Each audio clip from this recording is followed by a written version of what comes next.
Ahoj, tady je Aven a já vás zdravím u dalšího videa, nebo respektive u tutoriálu.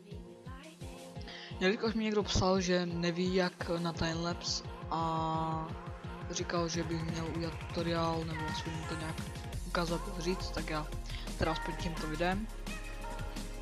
Tak,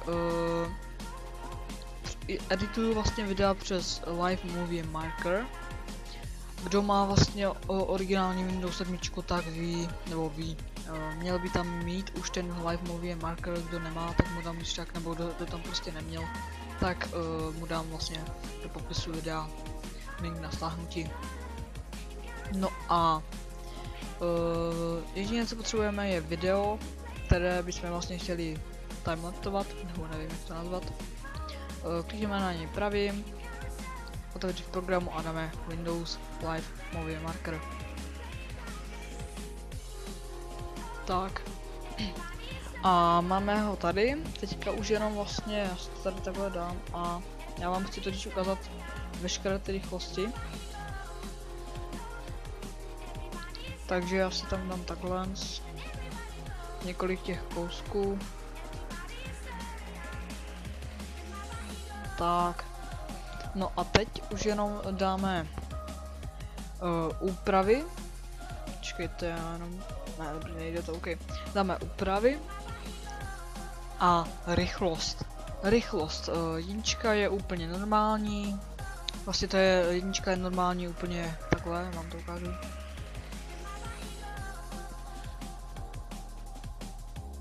Jo, takže takhle.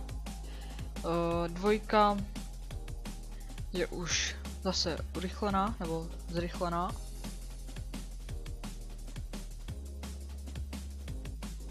V Windows, v tom vlastně markeru se vám to bude lagovat, ale na YouTube už by to mělo být v pořádku. Tak, teďka dáme trojku. Čtyřku. Pětku.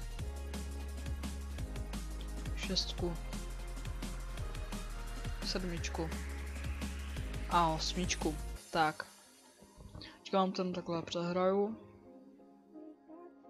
Normální.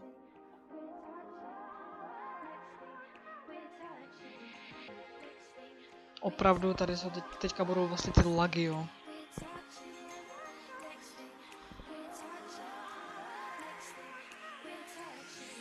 Jo, jak můžete vidět. Takže opravdu musíte si to uploadnout. No a jinak, kdyby někdo neviděl, jak se uploaduje video přes Windows Live Movie Maker nebo renderuje, tak dáte vlastně, kliknete si na domů, YouTube a vyberete si kvalitu videa. Tady je Full HD, a podle toho vlastně jaký máte počítač samozřejmě. Full HD, HD, 480, 360, 240. Já většinou dávám 720, tak dám třeba 720. Ano, přihlásíte se. A tady máte hnedka název. Já nevím, třeba tam dáme test, popis. A nevím, třeba Savorku a dáme si tady jsou vlastně taky, jo, takže já nevím, třeba test, co dělám. Test, Minecraft, LOL, super, jo a podobně. To je jedno vlastně v podstatě, co tam dáte. A tady si vyberete kategorii. Já většinou, když začím let's play, tak dávám hrání her. Tady si opravnění dáte si veřejné, pokud chcete jenom, abyste to viděli, nebo pokud chcete, aby to viděli úplně všichni, kdo si to prostě vyhledá, tak veřejné. Soukromé, to je vlastně, že si můžete nastavit na jakoby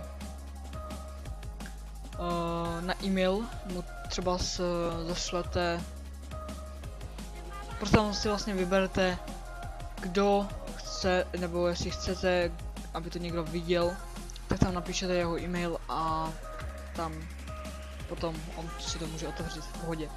Potom až všechno budete mít, hudba třeba, a dáte publikovat. Tak a už se nám jenom ukládá film a já to zruším, protože já tohle tam teďka nechci, že jo. Tak. No a kdo by nevěděl, jak se stříhá videa, tak tady vlastně si dáte úpravy, nástroj videa, úpravy. A teďka si vlastně s tou čárkou vlastně najdete, kde chcete to stříhnout. A to dáte rozdělit. Jo, ono vám to střihlo. Takže opravdu jednoduché. Stačí se s tím jenom trošičku hrát a všechno vám půjde tak, jak má.